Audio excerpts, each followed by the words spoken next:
Kini ang At Home with GMA Regional TV. Best talk tayo na mga kapuso, kauban si Attorney Resi Rizada. Resi!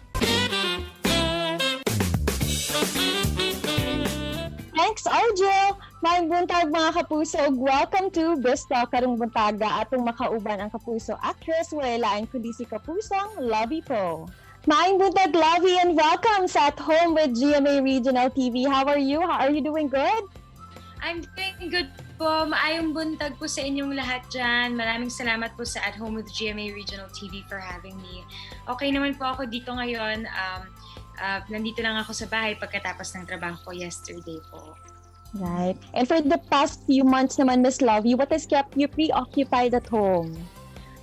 Actually, for the past few months, siguro dahil nga lagi nang nasa bahay, siguro I'm learning like a few things. Siguro I'm spending more time sa kusina. Nagtatry ako magluto. Once in a while, nagtry na rin ako mag-bake. At saka, I've been writing a lot recently. I know your heart is in a happy place right now. Pwede mo ba naman kami kwentuhan ng konti lang naman about kay Monty? What are some of the characteristics that has drawn you into him? Oh, characteristics. Okay, I think looking at it from my point of view, he has initiative. Yung parang hindi mo na kailangan sabihin may kusa na. And yan, mahirap hanapin.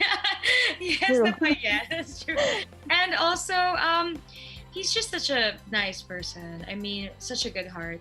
Makikita mo naman yun through time. It's not just about how he treats me or my family. It's how he treats other people. When you're navigating your long-distance relationship, how do you guys deal with it? And how do you keep things interesting between the two of you? Yes. I think, how do we keep things interesting? I don't know, hindi naman siya effort for us. Maybe because parang we always have something to talk about. Thank God. Kahit pag ganito yung nangyayari. I think it's because we both live in different worlds. First, long distance. Second is iba din yung trabaho niya sa trabaho ko. He's a scientist, so I hear new things from him.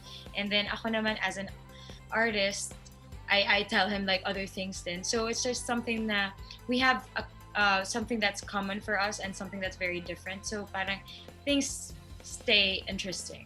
Yeah. Right. And we wish the best sa relationship na yung dalawa. I hope forever na. Thank you.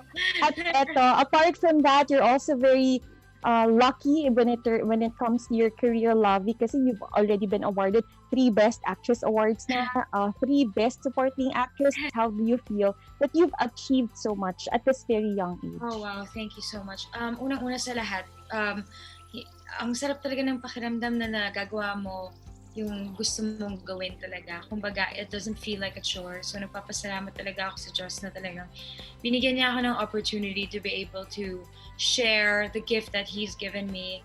And yeah, I'm just grateful. Especially now na parang I'm able to sit down and think things through and reflect.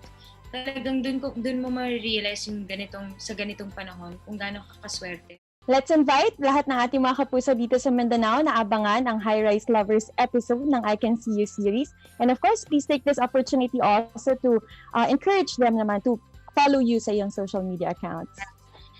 Sa mga nanonood po ngayon ng At Home with GMA Regional TV, gusto ko po kayong anyayahan, panoorin niyo po ang I Can See You, High Rise Lovers. Thank you very much. Maraming salamat, Lovie, for your time. Thank you so much po sa inyo. And that was Kapusang Lovie Po. Tutok lang mo mga kapuso kay mabalik pa ang At Home with GMA Regional TV. Kini ang At Home with GMA Regional TV.